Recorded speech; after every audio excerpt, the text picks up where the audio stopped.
ప్రజల అవసరతలు అంటే ప్రజలకు ఏం కావాలండి? త్రాగునీరు, విద్య, వైద్యం, రోడ్లు. అదేవిధంగా రైతులకు వాటర్ సదుపాయం, నీటి సదుపాయం ఇటువంటివి ఉంటే, అంతేకాకుండా ఎరువుల సబ్సిడీలు అందించడం, రేట్లన్నీ కూడా అదుపులో పెట్టి ప్రజలకు అందుబాటులో నిత్యావసర వస్తువులు కానీ ప్రతిదీ కూడా ప్రజలకు అందుబాటులో ఉండేలా ప్రభుత్వం చేయవలసిన బాధ్యత. తుఫాన్లు కానీ వరదలు కానీ వచ్చినప్పుడు ప్రజలకు రక్షణగా ప్రభుత్వం ఉండవలసినటువంటి బాధ్యత ప్రభుత్వం మీద ఉంటుంది అనమాట. అటువంటి కార్యక్రమంలో జగనన్న కూడా ఒక బటన్ ఒక డబ్బులు పంచడం తప్ప ఇంక చాలా అట్లా చిత్తశుద్ధి ఉంటుంది. ఏదో ప్రారంభించేస్తారు, అక్కడ ఆగిపోద్ది. చూడండి, వరదలు వచ్చినప్పుడు కానీ జగనన్న గారు వరదలు వచ్చిన 4-5 రోజులు పోయిన తర్వాత వస్తారు ఆ ఏరియాకి, చూస్తారు, హామీలు ఇచ్చేస్తారు, నమస్కారం పెడేస్తారు, వెళ్ళిపోతారు. అదొకటి పక్కన పెడితే మన కుప్పంలో ఒక ప్రాజెక్టు ప్రారంభిస్తారు. అంటే నీటి కుప్పంని వాళ్ళ కుప్పం ప్రజలకు వాటర్ అందించే కార్యక్రమం మొదలుపెట్టినప్పుడు అప్పటికప్పుడు గేట్లు తీసుకొచ్చి జగన్ గారు వచ్చే ముందే నీరు ఫ్లో అయిపోకుండా అక్కడ స్టాక్ పెట్టేసి గట్టు వేసేసి జగన్ గారు వచ్చిన తర్వాత ఆ గట్టు తీసి ఫ్లో ఎక్కువగా అయ్యేలాగా గేట్లు ఎత్తి ఒక హంగామా క్రియేట్ చేశారు. పువ్వులు ఆడావిడ ఏదో చేస్తారు మీడియా కోసం, ఫోటోల కోసం, రోజుల కోసం, అంటే రాష్ట్రం ఉన్న ప్రజలందరినీ మభ్య పెట్టడం కోసం. చంద్రబాబు నాయుడు ఇవ్వలేని కుప్పం ప్రాంతానికి జగన్ గారు వాటర్ ఇచ్చారు అనడం కోసం ఇచ్చారు. అయిపోయింది. గేట్లు ఎత్తేసిన తర్వాత కొంత సమయం తర్వాత జగన్ గారు వెళ్ళిపోయారు. ఆ గేట్లు తీసుకుని భారీ వాహనం తీసుకొచ్చి దాని మీద వేసుకుని వెళ్ళిపోయారు. ఇదండి, ఇది భారీ సెట్టింగ్ లా.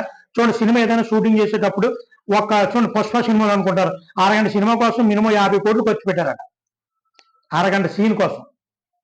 ఆ విధంగా అప్పటికప్పుడు ఏదో ఫోటోల కోసం, ఫోజుల కోసం, ప్రజలు మభ్య పెట్టడం కోసం భారీ సెట్టింగ్ అప్పటికప్పుడు ఏర్పాటు చేసేసి, సినిమా సెట్టింగ్ ఏర్పాటు చేసి సినిమా షూట్ చేస్తారు. అరగంట తీయొచ్చు, 2 రోజులు తీయచ్చు, 3 రోజులు తీయచ్చు.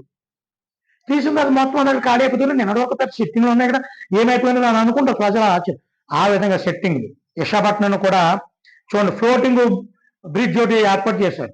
ఈ రోజు ప్రారంభించారు, రేపటికి అది మొత్తం తెగిపోయింది అనమాట. నిజంగా ప్రజలు ఉంటే ఏమైపోతారు? అదేవిధంగా జగన్ నీళ్లు వీళ్ళు ఇచ్చిన డబ్బులు కూడా కేంద్ర ప్రభుత్వం ఇచ్చే 1,00,000 రూపాయలు చిల్లర అంతా ఉంది. ఆ డబ్బులతో ఇచ్చిన ఇల్లు స్టేట్ గవర్నమెంట్ ఒక ఇల్లు కూడా కట్టలేదు. 1-2 ఆటలకు ఏదో శాంక్షన్ చేయాలన్నారు, అది కూడా లేదు.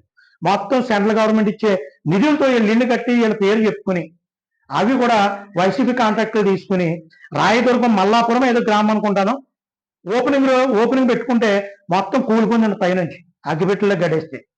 ఎంత దరిద్రమైనటువంటి పరిస్థితులు ఉన్నాయి. ఇదే కాకుండా హాస్పిటల్లో ఏయో కార్యక్రమాలు చేస్తున్నారని సరే ఒక్కొక్కరికి ఒక బెడ్ మీద 2 పేషెంట్లు ఉంటున్నారు. హాస్పిటల్ బాగు చేసిన మెడిసిన్స్ చాలా ఇస్తుంది. అదేవిధంగా జగన్ అన్న గారు చేసే కార్యక్రమం చాలా కూడా ప్రజలను మభ్యపెట్టే విధంగా ఉన్నాయి తప్ప ఒక్క డబ్బులు పంచడం, అది కూడా 170 మందికి డబ్బులు పంచడం తప్ప మిగతా కార్యక్రమాలు ఏ సిద్ధశుద్ధితో లేదు. మభ్యపెట్టి ఏదో మసిపూసి మారేడికాయ చేసి ప్రజల్ని వాళ్ళ మైండ్ సెట్ని మార్చి ఓట్లు వేయించుకునే కార్యక్రమం అయితే ప్రజలు చాలా ఇబ్బందులు పడతారు. వాస్తవ ప్రజలు గమనించాలని మనస్ఫూర్తిగా కోరుకున్నాను. జై భీమ్ అందరికీ.